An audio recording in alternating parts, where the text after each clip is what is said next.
वंदे वंदे। केंद्रीय नागरिक उड्डयन मंत्री माननीय श्री ज्योतिरादित्य सिंधिया जी, उत्तर प्रदेश सरकार में मेरे सहयोगी मंत्रीगण श्री जयवीर सिंह जी, श्री अनूप प्रधान वाल्मीकि जी, माननीय सांसद हरनाथ सिंह यादव जी, प्रदेश सरकार के पूर्व मंत्री और माननीय विधायक श्री राम नरेश पटलोहत्री जी, विधान परिषद सदस्य डॉक्टर मानवेंद्र सिंह जी, जिला पंचायत अध्यक्ष श्रीमती अर्चना भदौरिया जी, भारतीय जनता पार्टी के जिला के अध्यक्ष श्री प्रदीप सिंह चौहान जी, नवनिर्वाचित नगर पालिका परिषद के अध्यक्ष श्रीमती संगीता गुप्ता जी, पूर्व विधायक अशोक सिंह चौहान जी, पूर्व सांसद और भारतीय जनता पार्टी की वरिष्ठ नेत्री श्रीमती माया सिंह जी, मध्य प्रदेश से आए हुए हमारे माननीय मंत्रीगण श्री तुलसीराम सिलावट जी, डॉक्टर परशुराम चौधरी जी, श्री गोविंद सिंह राजपूत जी, श्री महेंद्र सिंह सिसोदिया जी, श्री राज्यवर्धन सिंह दत्तीगांव जी, श्री अरविंद भदौरिया जी, श्री प्रद्युमन सिंह तोमर जी, श्री विजेंद्र सिंह यादव जी, श्री ओपीएस भदौरिया जी, श्री सुरेश भाकर जी और मध्य प्रदेश से आए हुए हमारे सभी अन्य सम्मानित अतिथिगण, मैनपुरी के मेरे सभी उपस्थित भाइयों बहनों, मैं सबसे पहले आज हम सब के लिए एक भावुक क्षण भी है और एक ऐसा क्षण भी जब भारत माता के एक महान सपूत को हम स्मरण करते हुए विनम्र श्रद्धांजलि अर्पित कर रहे हैं। भारत की राजनीति का एक उभरता हुआ चेहरा और सचमुच जिनके अंदर भारत ने बहुत कुछ संभावनाएं देखी थी, ऐसे श्रीमंत राठौर और सिंधिया जी, कौन ऐसा भारतीय रहा होगा दौरान 2001 की त्रासदी के दौरान जब जिन्होंने भी एक समाचार सुना, दुखद समाचार सुना था, उनके मुंह से विनम्र श्रद्धांजलि और नमन के शब्द न फूटे हो। राजनीति की दीवारों को तोड़ करके हर जाति, हर मत, हर मजहब, हर संप्रदाय, हर राजनीतिक दलों के लोगों ने उस समय इस दुखद घटना पर अत्यंत दुख की अनुभूति करते हुए महान सपूत को अपनी विनम्र श्रद्धांजलि अर्पित की थी। आज जब उनकी मूर्ति के अनावरण कार्यक्रम में हम यहाँ पर उपस्थित हुए हैं, मैं उत्तर प्रदेश शासन की ओर से और उत्तर प्रदेश की जनता की ओर से श्रीमंत माधवराव सिंधिया जी को उनकी मूर्ति अनावरण के अवसर पर स्मरण करते हुए, उनको नमन करते हुए, उनकी स्मृतियों को नमन करते हुए विनम्र श्रद्धांजलि अर्पित करता हूं। इस अवसर पर केंद्रीय मंत्री और श्रीमंत माधवराव सिंधिया जी की इस विरासत को जन जन तक पहुंचाने वाले केंद्रीय नागरिक उड्डयन मंत्री माननीय ज्योतिरादित्य सिंधिया जी का मैं मैनपुरी वासियों की ओर से, उत्तर प्रदेश वासियों की ओर से हृदय से स्वागत करता हूं, अभिनंदन करता हूं। इस अवसर पर मध्य प्रदेश सरकार के हमारे तमाम मंत्रीगण यहां उपस्थित हुए हैं। मैं उन सबका भी और मध्य प्रदेश से आए हुए हमारे सभी अतिथि पदाधिकारी और कार्यकर्ताओं का भी मैं, जिनका श्रीमंत माधवराव सिंधिया जी से, ज्योतिरादित्य सिंधिया जी के साथ मध्य प्रदेश से अटूट संबंध है, और सब का भी मैं आज मैनपुरी की इस धरती पर हृदय से स्वागत करता हूं, अभिनंदन करता हूं। भाइयों बहनों, आज यहां पर 238 करोड़ रुपए की विभिन्न परियोजनाओं के साथ ही 173 करोड़ रुपए की 40 अन्य परियोजनाओं के लोकार्पण और शिलान्यास का कार्यक्रम भी यहां पर संपन्न हो रहा है। मैं इस अवसर पर इन सभी परियोजनाओं के लिए मैनपुरी के सभी नागरिकों को, आप सभी उपस्थित माताओं, बहनों को, नौजवानों को इन योजनाओं की हृदय से बधाई देता हूं। आप सबके प्रति अपनी शुभकामनाएं भी व्यक्त करता हूं। भाइयों बहनों, आप सब जानते हैं कि भारत की राजनीति में श्रीमंत माधवराव सिंधिया जी का नाम बहुत शानदार तरीके से, गौरवशाली तरीके से लिया जाता है। वाक्य है कि मुझे उनके सानिध्य में, उनके साथ सांसद के रूप में कुछ दिनों तक कार्य करने का अवसर प्राप्त हुआ था। संसद में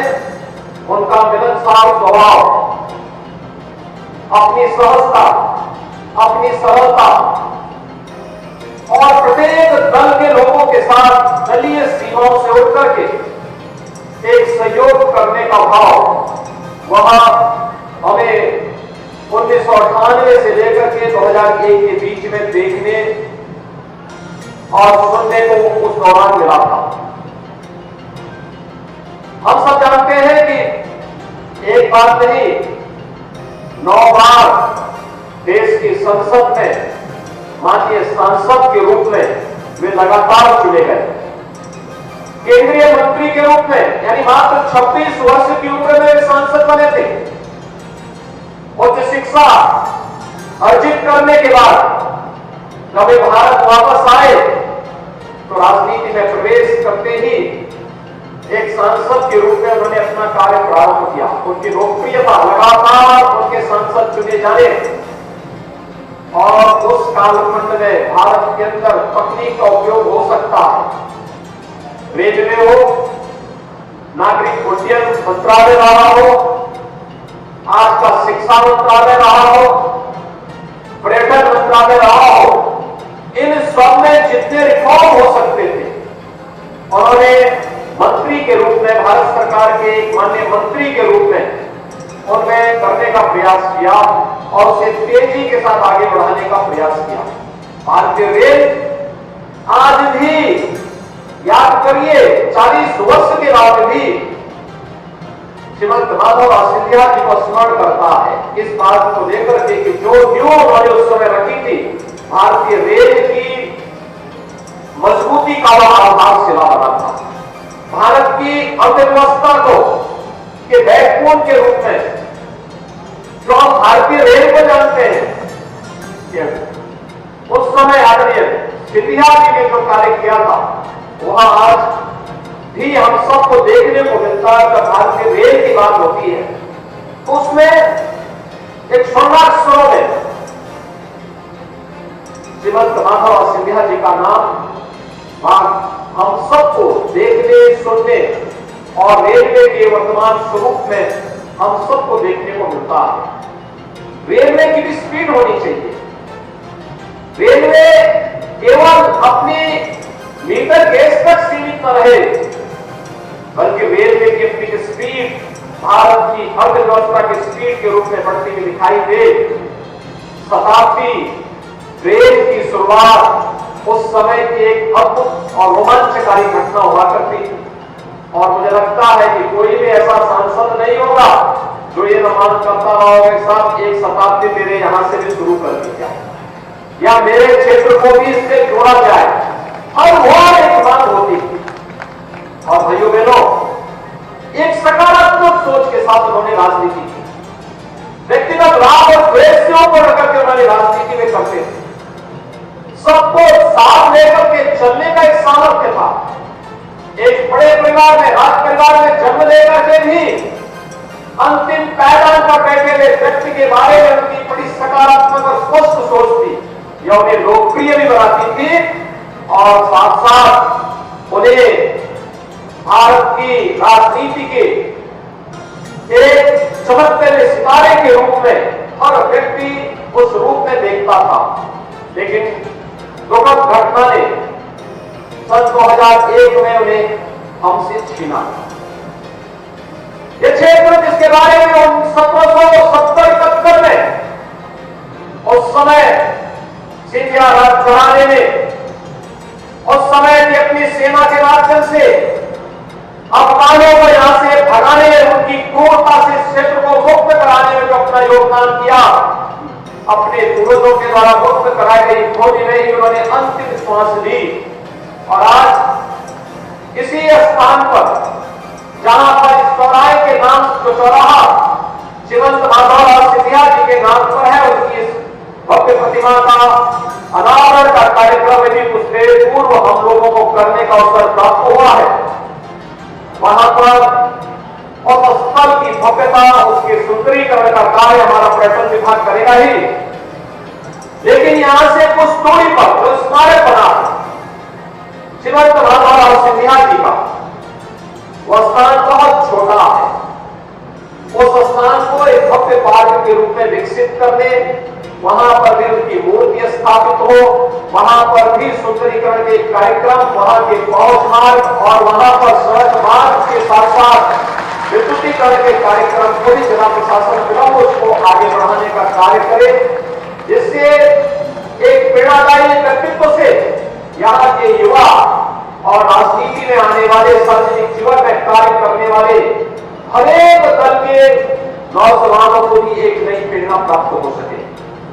खासतौर पर युवाओं के लिए सार्वजनिक जीवन में जब अपना भविष्य देखना चाहते हैं, उनके लिए उनका व्यक्तित्व और उनका कृतित्व प्रेरणादायी है, प्रेरणादायी रहेगा। और इस दृष्टि से इस स्मारक को उस प्रकार का एक स्वरूप देने की आवश्यकता है और उस कार्यक्रम को हमें पूरी तत्परता के साथ आगे बढ़ाना है। इसको श्री जयवीर सिंह जी, यहाँ के हमारे लोकप्रिय विधायक श्री रामकृष्ण अग्निहोत्री जी, यहाँ के जिला प्रशासन के साथ मिलकर के इन सभी कार्यक्रमों को पूरी तत्परता के साथ आगे बढ़ाने का कार्य करेंगे। यह मैं आप सबसे उम्मीद रखता हूँ और राज्य सरकार इसमें भरपूर सहयोग करेगी। भाइयों बहनों, यहाँ पर अभी आप सबके सामने माननीय श्री ज्योतिरादित्य सिंधिया जी ने गोरखपीठ, गोरखपुर और ग्वालियर घराने के साथ संबंधों की चर्चा की। हम सब जानते हैं कि स्वाभाविक रूप से जब उत्तर प्रदेश विदेशी आक्रांताओं से भयभीत रहा होगा, यहां पर भय और दहशत का माहौल रहा होगा, उस कालखंड में जिन महापुरुषों ने उस आतंक से इस क्षेत्र को मुक्त करने का योगदान किया था, उनको सम्मान देना इस संतों की परंपरा रही है और गोरखपीठ के संतों की परंपरा ने सदैव से महत्व दिया है। उस समय के हमारे पूज्य संतों ने, गोरखपीठ के हमारे पूर्वजों ने, उस समय के योगेश्वरों ने, वहां के गोरखपीठ की परंपरा के उन पीठाधीश्वरों ने अपनी उस परंपरा का निर्वहन किया कि भारत की सुरक्षा के लिए, भारत की रक्षा के लिए, धर्म की रक्षा जिनके कारण हो पा रही है, उन्हें एक उचित उपाधि से सम्मानित किया जाना चाहिए। क्योंकि अनाथ हुई भारत की जनता के लिए उस समय नाथ के रूप में उन्होंने योगदान किया था, इसलिए श्रीनाथ की उपाधि से उस समय के श्रीमंत माधवराव सिंधिया जी के पूर्वजों को उस समय भी गोरखपीठ की परंपरा ने नवाजने का काम किया था, सम्मानित करने का काम किया था, क्योंकि वे उसके हकदार थे। विदेशी आक्रांताओं को दूषित करके उन्हें भारत की धरती के बाहर धकेलने का कार्य उन्होंने 18वीं सदी में किया था और स्वाभाविक रूप से धर्म की स्थापना का जो महत्वपूर्ण भूमिका का कार्य उस कालखंड में उनके द्वारा किया गया था, वह आज भी हमारे लिए स्मरणीय है, अभिनंदनीय है और इसके लिए मैं उन पूर्वजों को भी विनम्र श्रद्धांजलि और नमन करता हूं। भाइयों बहनों, श्री राम जन्मभूमि आंदोलन के दौरान राजमाता विजयाराजे सिंधिया जी का योगदान, वैसे राजमाता का जन्म भूमि तो उत्तर प्रदेश ही है और उत्तर प्रदेश उनका जन्मभूमि होने के नाते हर उत्तर प्रदेश वासी उन्हें राजमाता के रूप में अपार आदर और सम्मान का भाव रखता है। धर्म के प्रति कितनी अगाध निष्ठा थी राजमाता जी की। और जब राम जन्मभूमि आंदोलन की बात आई थी राम जन्मभूमि आंदोलन के लिए किस प्रकार की भूमिका और पृष्ठभूमि रची जानी चाहिए, उस समय साधन नहीं थे। उस समय ग्वालियर राजघराना ही इस पूरे कार्यक्रम के लिए योगदान देता था, उस कार्यक्रम को आगे बढ़ाता था और कार्यक्रम मजबूती के साथ आगे बढ़ा। और आज हमारा सौभाग्य है आदरणीय प्रधानमंत्री मोदी जी के नेतृत्व में जब आजादी के अमृत महोत्सव कार्यक्रम के साथ हम जुड़े हुए हैं। याद रखिए, मुख्य महोत्सव को संबोधित करते हुए प्रधानमंत्री मोदी जी ने पंचप्रण की बात की और पंचप्रण में एक बात विरासत का सम्मान करने की बात की थी। उस क्रम में विरासत का सम्मान, अयोध्या में श्री राम जन्मभूमि पर भगवान श्री राम के भव्य मंदिर के निर्माण का कार्यक्रम उसी विरासत के सम्मान का हिस्सा है। और हमें इस वर्ष के अंत तक या जनवरी 2024 में अयोध्या में रामलला अपने स्वयं के मंदिर में विराजमान होते हुए दिखाई देंगे। भाइयों बहनों, यह हर भारतवासी के लिए गौरव की बात होगी और भारतवासी गौरवान्वित होगा। लेकिन प्रारंभिक लड़ाई में राजमाता विजयाराजे सिंधिया जी का जो योगदान था वह विस्मरणीय है, अतुलनीय है। कितने यानी भारत की राजनीति को किस प्रकार की सकारात्मक सोच के साथ अपनी विरासत का सम्मान करते हुए आगे बढ़ाना है, यह दृष्टि राजमाता ने हम सबको दिया था। भाइयों बहनों, आज मैनपुरी से जुड़े हुए विकास की तमाम योजनाओं को हम आगे बढ़ा रहे हैं। यहाँ के बाईपास की बात अभी जयवीर सिंह जी कह रहे थे। हमको हर उस विकास के कार्य को आपके इस क्षेत्र में निभाना चाहिए और मैं आभारी हूं मैनपुरी वासियों का, जिन्होंने नगर निकाय चुनाव में इतना भारी समर्थन भारतीय जनता पार्टी के प्रत्याशियों को दिया, फिर दिया और लगातार दे रहे हैं। आज उत्तर प्रदेश आदरणीय प्रधानमंत्री जी के मार्गदर्शन में आगे बढ़ रहा है। अभी हम लोग थोड़ी देर में माननीय केंद्रीय मंत्री जी के साथ में कानपुर जा रहे हैं। कानपुर का एयरपोर्ट प्रारंभ होने जा रहा है, यानी वहां पर नया टर्मिनल बिल्डिंग का उद्घाटन होने जा रहा है। उत्तर प्रदेश के अंदर पिछले 6 वर्ष के अंदर यह कनेक्टिविटी जिस तेजी के साथ बढ़ी है, जिस प्रकार से उत्तर प्रदेश के अंदर हाईवे, एक्सप्रेस हाईवे और सड़कों का संचार विशा है, विद्युतीकरण की आपूर्ति बढ़ी है, हर गरीब को बिना भेदभाव के शासन की योजनाओं के साथ जोड़ने का कार्य हुआ है, हर गरीब को शासन की सहायता सुगमता से प्राप्त हो सके, इसके लिए जो कार्य प्रारंभ हुआ है वह किसी से छुपा हुआ नहीं है। आज चेहरा देख करके कार्य नहीं होता, हर व्यक्ति को उसकी सुविधा का लाभ। यानी 6 वर्ष में प्रधानमंत्री मोदी जी के मार्गदर्शन और नेतृत्व में 54 लाख गरीबों को तो हम लोगों ने एक आवास उपलब्ध कराया है। प्रधानमंत्री आवास योजना में एक आवास 54 लाख गरीबों को, 2 करोड़ 61 लाख गरीबों के लिए एक शौचालय निर्माण का कार्य हुआ। 1,21,000 गांव के मसले ऐसे थे जिन तक बिजली कभी पहुंची ही नहीं थी, वहां तक बिजली पहुंचाने का काम और 1,75,000 परिवारों को बिजली में फ्री में बिजली कनेक्शन उपलब्ध करवाने का काम भी किया गया। 1 करोड़ परिवारों को हम लोग आज निराश्रित महिला पेंशन, वृद्धावस्था पेंशन और दिव्यांग जन पेंशन में 12,000 रुपए सालाना उपलब्ध करवाने का कार्य कर रहे हैं। भाइयों बहनों, ये सभी कार्यक्रम पूरी तत्परता के साथ करने के कार्य हो रहे हैं। विकास के कार्यक्रमों को भी आगे बढ़ाने का कार्य हो रहा है। औद्योगिकीकरण के साथ स्थानीय स्तर पर ही रोजगार का सृजन हो, इंस्टीट्यूशन को इंडस्ट्री के साथ जोड़कर के स्किल डेवलपमेंट और रोजगार सृजन के कार्यक्रम भी हो, बिना भेदभाव के शासन की योजनाओं का लाभ भी मिले, हर नौजवान को अपने जीवन में शासन की सेवा या जीवन के जिस भी क्षेत्र में जाना चाहता है वहां पर उसके लिए अवसरों की कमी न हो, इसके लिए जगन्नाथ की सरकार पूरी तत्परता के साथ कार्य कर रही है। और आज मैं फिर आपको इस बारे में कह सकता हूं कि भाइयों बहनों, हम लोगों ने अपने जीवन में इस बात को तय किया है, अपराध और अपराधियों के प्रति भ्रष्टाचार और भ्रष्ट प्रति जीरो टॉलरेंस की नीति के तहत सरकार लगातार कार्य करेगी। किसी भी प्रकार की लांग लपेट के बगैर,